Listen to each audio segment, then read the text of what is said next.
उसको लेकर आता है, तसल्ली से बैठकर अपने माँ बाप के लाश के 3-3 टुकड़े करता है, माँ की लाश के 3, पिता के 3, और फिर 6 प्लास्टिक की बोरी में उन टुकड़ों को भरता है। ये सब करने के बाद अब और देर रात होने का इंतज़ार करता है।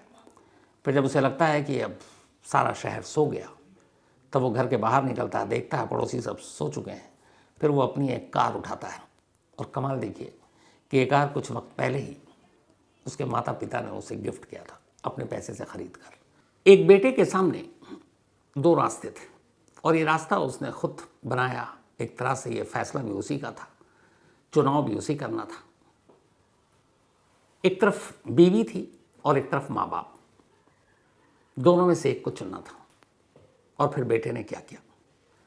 ये कहानी है श्याम बहादुर के परिवार की। श्याम बहादुर जमशेदपुर में एक ट्रेन के ड्राइवर थे, लोको ड्राइवर जिसे हम कहते हैं, लोकोमैन। कुछ वक्त पहले ही वो रिटायर हुए। रिटायरमेंट के बाद जौनपुर में उन्होंने अपना एक घर बनाया अपने सारी जमा पूंजी के साथ। परिवार में उनकी 3 बेटियां और एक बेटा था। तीनों बेटी की शादी हो चुकी थी। बेटा अम्बेश इंजीनियर, कोलकाता में जॉब किया करता था। श्याम बहादुर अपनी पत्नी बबीता के साथ जौनपुर में रहा करते थे। बेटा अम्बेश कभी कभी घर आता जैसे बाकी की बेटियां आती थी। जिंदगी सब कुछ ठीक ठाक चल रहा था। लेकिन तभी होता यह है कि 6 साल पहले कोलकाता में नौकरी के दौरान ही अम्बेश को एक लड़की से प्यार हो जाता है। अब वो लड़की मुस्लिम घराने से थी। अम्बेश को पता था घर वाले मानेंगे नहीं, इसलिए उसने कोलकाता में खामोशी से शादी कर ली।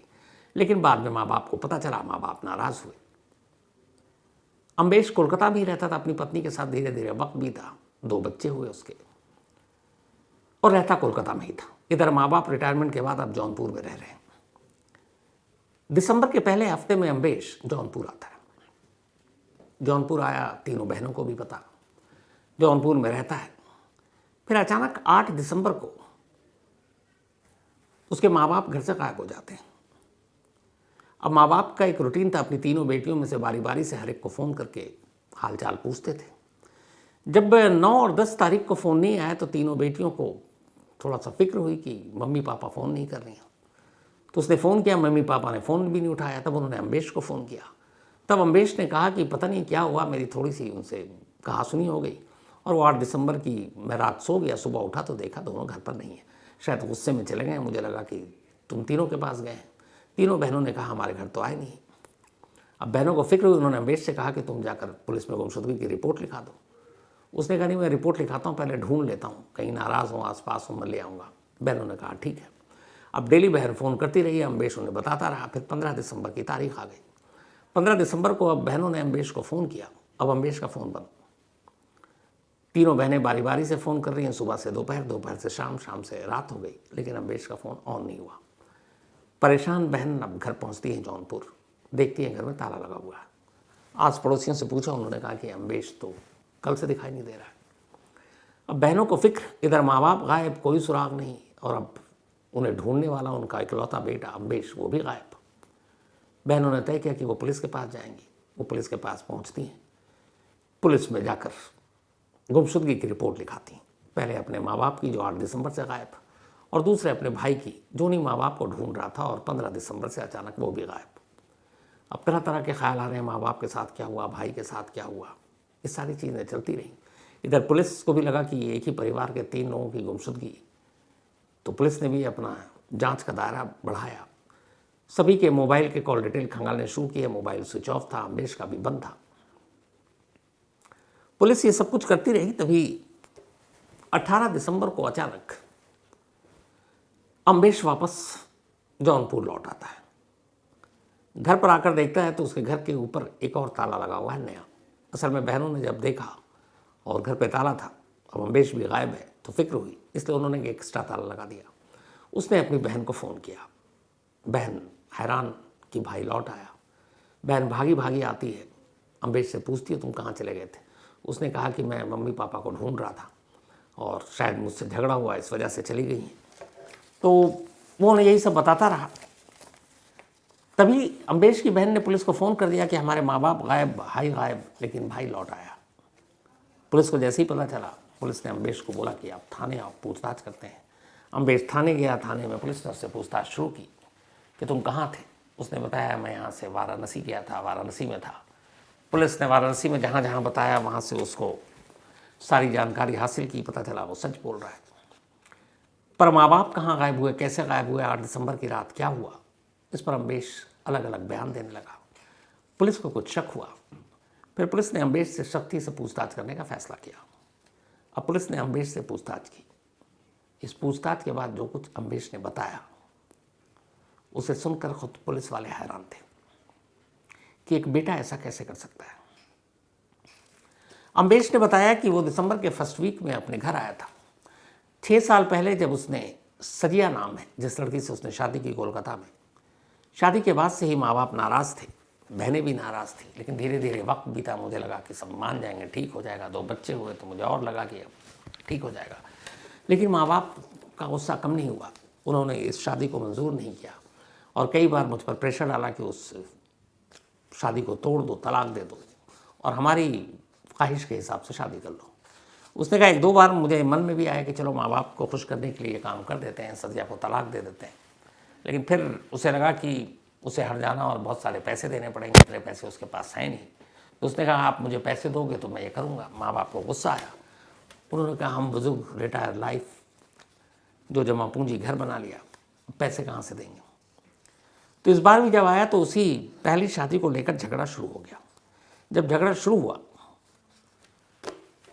तो उस रात 8 दिसंबर की रात अम्बेश की माँ ने गुस्से में अपने बेटे अम्बेश से कहा कि तुम हमारे घर से निकल जाओ। तो अम्बेश को आया गुस्सा। उसने कहा ये आपका घर नहीं है, मेरा भी घर है, मैं भी इसका वारिस हूँ। उस पर उसने कहा कि तुम कैसे वारिस हो सकते हो, तुम्हारे बाप ने अपनी पूरी ज़िंदगी की जमा पूंजी जो रिटायरमेंट के बाद पैसे मिले उससे घर बनाया और तुमने तो हमारी कभी कोई बात तक नहीं मानी। इस घर से तुम्हें एक दाना नहीं मिलेगा। इस पर अम्बेश को गुस्सा आया।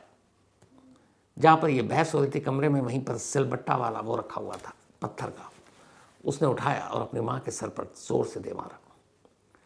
माँ के सर से खून गिरने लगा। माँ फर्श पर गिर पड़ी। शायद एक ही बार काम कर गया था। तब तक इन दोनों के बीच ये झगड़ा और इस गिरने की माँ की आवाज़ अम्बेश के पिता के कानों तक गई, श्याम बहादुर जी के। वो अंदर से भाग कर आए। सामने का मंजर देखकर एक तरह से डर गए। उनकी पत्नी ज़मीन पर लहूलुहान पड़ी थी। बेटे के हाथ में खून से सना पत्थर था। उन्होंने पूछा ये तुमने क्या किया, और फिर कहा कि मैं अभी पुलिस को फ़ोन कर रहा हूँ और पुलिस को ये सब कुछ बताऊँगा। और उन्होंने अपने जेब से मोबाइल निकाला। नंबर अभी डायल ही कर रहे थे कि अम्बेश ने उसी पत्थर से दूसरा वार अपने पिता के सर पर किया। इसके बाद एक के बाद एक कई बार पत्थर से मारा।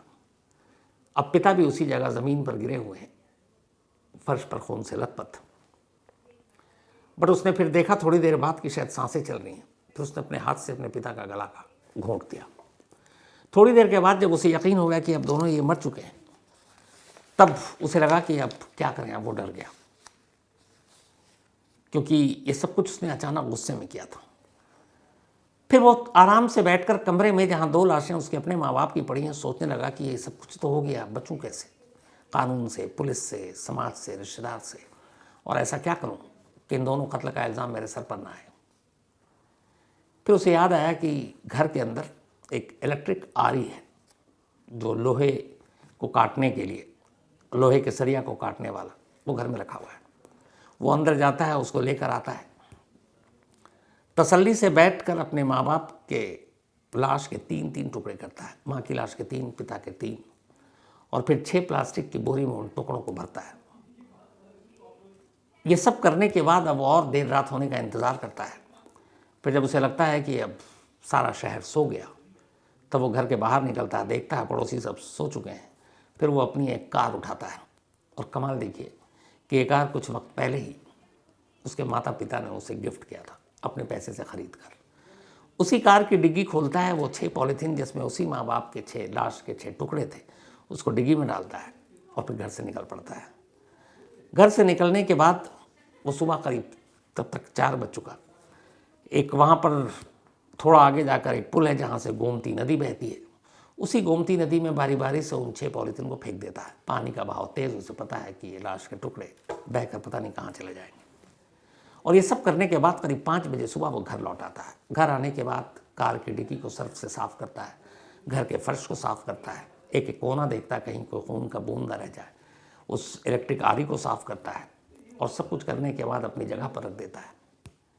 लेकिन इन्हीं सब को करने के दौरान जब वो फर्श की सफाई सबसे आखिर में कर रहा था, अचानक उसकी नज़र पड़ी उसी फर्श के कोने में गलती से उसकी माँ का कटा हुआ पैर रह गया था। अब उसने देखा कि ये तो यहीं छूट गया। फिर उसने उस कटे हुए पैर को उठाया, प्लास्टिक की थैली में डाला। अब सुबह हो गई थी, लेकिन उसे पता था कि एक ही थैली है। उस कटे हुए पैर को उस थैली में डालता है, फिर से अपनी कार में बैठता है और फिर से उस गोमती नदी के किनारे जाता है और इस बार उस टुकड़े को भी फेंक देता है। फिर वापस आता है। अब सोचता है क्या करूँ। पहला दिन कुछ नहीं हुआ, माँ बाप ने फ़ोन नहीं किया। अगले दिन फिर बहनों को जब आया कि माँ बाप फ़ोन नहीं कर रहे हैं, तब उन्होंने फ़ोन किया। फिर उसने बताया, वो चले गए। अब बहन लगातार उस पर दबाव डाल रही कि तुम नहीं मिल रहे हैं तो पुलिस में रिपोर्ट लिखाओ। और वो डरा हुआ कि मैं पुलिस के पास गया तो पुलिस तफ्तीश करते करते सच्चाई तक पहुँच जाएगी, इसलिए वो टाल रहा था। लेकिन फिर कब तक टालता। आखिरकार जब कई दिन निकल गए तब उसने ये तय किया कि वो खुद ही भाग जाता है और गायब हो जाता है। इसके बाद वो घर से निकलता है, इधर उधर शहर भटकते हुए बनारस पहुंचता है, वाराणसी। वहाँ इधर उधर घूमता है, भटकता है। फिर उसे डर लगता है, फिर ये भी जानना है कि पीछे में हुआ क्या। तो वो वापस 15 दिसंबर को लौट आता है। बहन को फ़ोन करता है क्योंकि घर पे ताला था, और फिर बहन पुलिस को बताती है और फिर पुलिस को उस पर शक होता है और वो पकड़ा जाता है। ये पूरी कहानी तो उसने बता दी। इसके बताने के बाद अब पुलिस उसी गोमती नदी में, उसी पुल के नीचे सर्च ऑपरेशन शुरू करती है। सर्च ऑपरेशन बड़े पैमाने पर किया गया, लेकिन पुलिस को इस सर्च ऑपरेशन में अभी तक 7 थैलियां थी, सिर्फ 2 थैली मिली प्लास्टिक की। इनमें से एक में उसके सीने से लेकर पिता के जांघ तक का पोर्शन और दूसरा उसमें एक हाथ, सर नहीं मिला और माँ की लाश के एक भी टुकड़े अब तक नहीं मिले। पुलिस का सर्च ऑपरेशन जारी है और ये पता करने की कोशिश कर रही है कि क्या बाकी के टुकड़े मिलेंगे। उधर इस पूरे मामले में कोलकाता में अम्बेश की बीवी से भी पूछताछ की गई और अम्बेश ने भी अपने बयान में कहा, और उसकी बीवी से पूछताछ की गई तो बीवी खुद हैरान कि उसने अपने सगे माँ बाप को मार डाला। उसने किसी को नहीं बताया था, उस बीवी को भी नहीं जिस बीवी के लिए उसे गुस्सा आया था। एक 4 साल का बेटा है और एक 15 महीने की शायद बेटी है अम्बेश की। दोनों कोलकाता में हैं और अम्बेश अब पुलिस की कस्टडी में, कुछ दिनों में जेल चला जाएगा। कायदे से इस पूरे मामले में अगर हम देखें तो अगर माँ बाप उसकी शादी से नाराज़ थे और उसे मनाना चाह रहे थे तो 6 साल तो उसने निभा ही लिया था, बाकी बातचीत के ज़रिए भी निभा सकता था। लेकिन बीवी और माँ बाप में से किसी एक को चुनना और उस चुनने के लिए टुकड़े कर देना माँ बाप के, मतलब कोई बेटा कैसे कर सकता है। सोच से भी परे की चीज़ लगती है, लेकिन हर सोच से परे की चीज़ कई बार इसी तरीके से हकीकत बनकर हम लोगों के सामने आ जाती है। तो ये थी कहानी उस बेटे की।